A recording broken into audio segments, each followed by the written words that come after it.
लतीफा उसने किया है जिसे मैं समझता हूं साल का सबसे खूबसूरत या at the very same time बदसूरत लतीफा या शगुफा कहना चाहिए। यह वजीर आला कहता है सिंध पाकिस्तान को 70% रेवेन्यू देता है। सिंध में है क्या? भुट्टो के मजार और बेनजीर के मजार के अलावा सिंध में है क्या? लाल शहबाज कलंदर साहब की दरगाह, उसके अलावा सिंध में है क्या भाई? सिंध में मुराद अली शाह है, सिंध में कायम अली शाह है, सिंध में शर्जील मेमन है। सिंध में इन 4-5 लोगों के अलावा सिंध में और है क्या जो सिंध 70% देता है? किधर से कमा के देता है? सिंध कराची से कमा के देता है। मुराद अली शाह साहब सिंध अपने घर से कुछ नहीं लाता, सिंध कराची से कमा के देता है। कराची का बोग्ज आपकी जुबान पर ये जो ताले डाल गया है, मैं समझ सकता हूं। हुब्बे अली में नहीं, बोग्ज मुआविया में। बोग्ज मुआविया में आपकी पूरी सियासत है। कराची वालों को कैसे क्रेडिट दोगे? कराची वालों को क्रेडिट दे दिया तो फिर ये सिर्फ कराची ही के ये बदबख्तों हरामखोरों की सियासत, ये एमक्यूएम वालों की, इन मनहूसों की सियासत की वजह से पाकिस्तान पीपल्स पार्टी हमारे सरों पर नाजिल हुई है। खुदा का शुक्र मनाओ कि मेरे जैसा पागल सियासत में नहीं है। मैं फोन नहीं सुनता। शुक्र मनाओ कि अभी कुछ लोग फोन सुनते हैं। सिंध 70% रेवेन्यू कहां से देता है भाई? सिंध में है क्या? चंद खच्चरों की सवारियां। यह सिंध दुश्मनी पर ताबीर किया जाएगा मेरा ये वीडियो, इसे वायरल किया जाएगा, इस पे मुझे बताया जाएगा, मेरे चांडियों, मेरे खोसवा और मेरे फलाने दोस्त मुझे कहेंगे कि तू सिंध दुश्मन है, तू सिंध की धरती से फलाना डिगाना। डोंट केयर सानों की, बोलो सिंध कहां से लेके आ गया भाई? यहां पाकिस्तान कराची के बगैर नहीं चलता। सिंध क्या बेचता है? मैं सिंध में रहने वाला हूं, ठीक है, लेकिन कराची का नाम लेकर के बात करो तब मैं जानूं। कराची का नाम ले, मैं आज देख रहा था इतनी शानदार सड़क थर में बनाई है और उसको वो दे रहे हैं, वो डाइवर्जन और फलाना, और मैं कह रहा था यार इन लोगों को हया भी है। इन्होंने कराची में आखिरी मर्तबा कब इस तरह का कोई काम किया है? इसलिए कि वो भत्ता कौमी मूवमेंट जो है, वो मुनाफा कौमी मूवमेंट, वो अपनी ऐसी तैसी करा करके एस्टेब्लिशमेंट के हाथों बेगैरत लोग वो जो गन पॉइंट पे सुधर करके और इस हुकूमत को चलवाने का काम ले रहे। बाय द वे, ये मुत्तहिदा की बात कर लूं मैं, मुत्तहिदा कौमी मूवमेंट पाकिस्तान, इन्होंने वो प्रेस क्लब पे जो रैली थी ना, वो भी कैंसिल कर दी।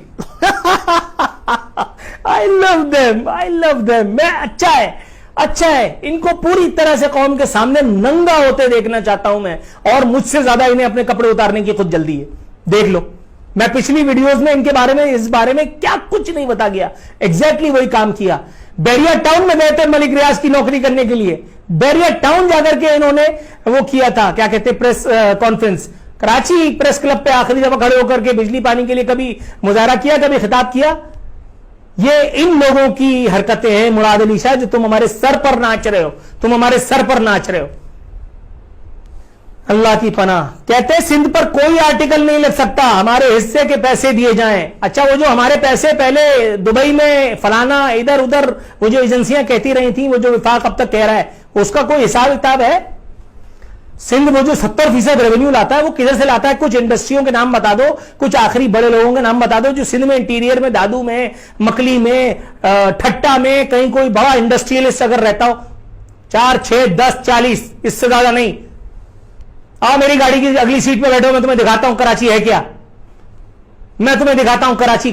तुम लोग तो सिर्फ घूमने आते हो, और घूमने आकर के कराची में फिर तुम्हें अचानक से एक फोन आता है, ओए वहां चले जा वजीर हाउस, और हाँ सही हाँ करके वहां जाकर के बैठ जाता है, और उसके बाद अजरक पहन लेता है, सिंधी टोपी पहन करके, और अपने सिंध धरती से मोहब्बत का सबूत देता है। मुर्तजा वहाब उसको मिल जाता है, यहां से कराची से उसको सईद गनी मिल जाता है, और उसके बाद जीए शाह डबल में शाह, जबल में नहीं डबल में शाह होता है उसके बाद फिर कराची में।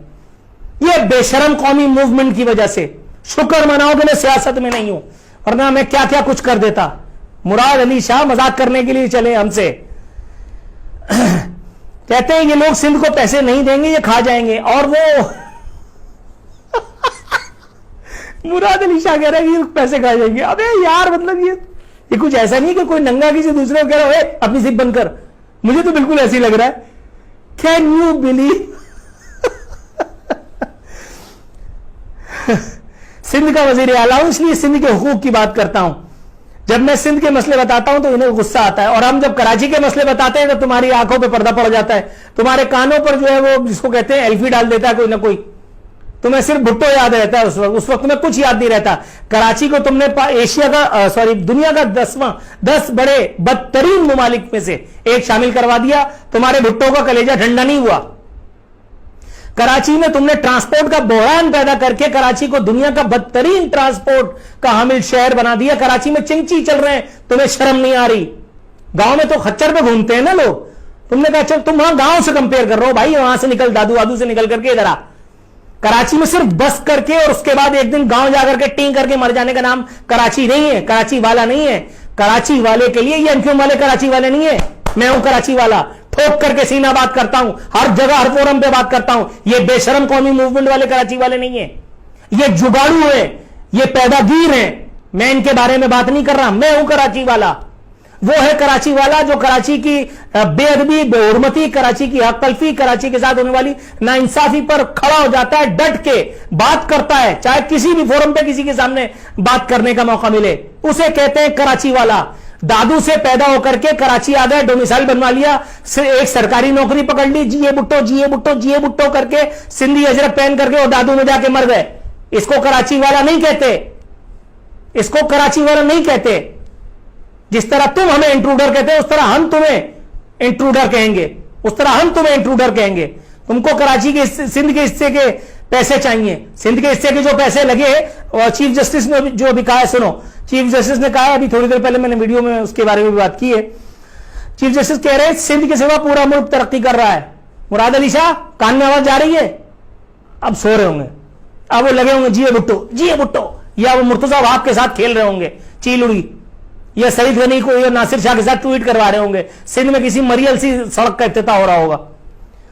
चीफ जस्टिस ने कहा कि जो पैसा देता है उसका काम हो जाता है। यूनुस मेमन सिंध का असल हुक्मरान है, कराची को कनाडा से कंट्रोल किया जा रहा है।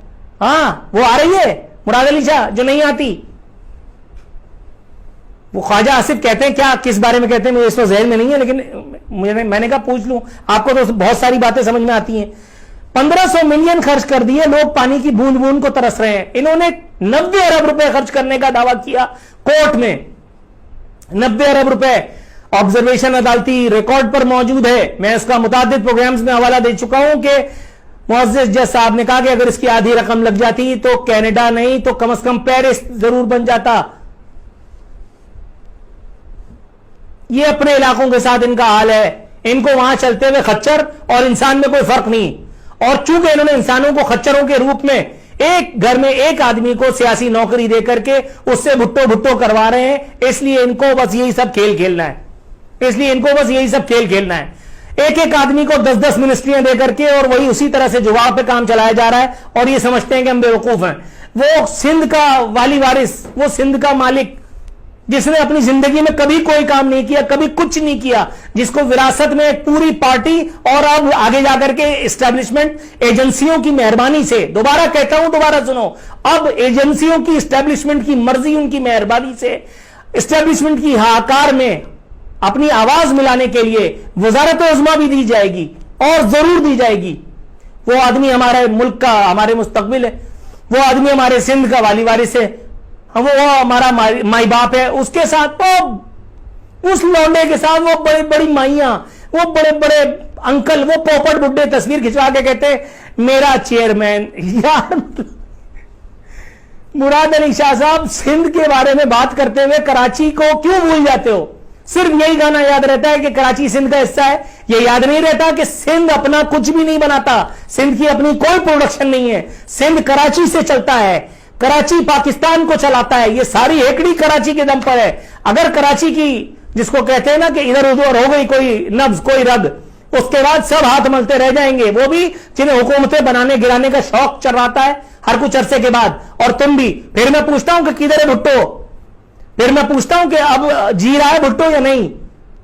कराची की कदर करना सीखो, वो जिसने तुम्हारी दिहाड़ियां लगवाई हुई है, वरना तुम वजीर होते न वजीर आला होते, फिर उसी खच्चर पे जिंदगियां कटती तमाम की।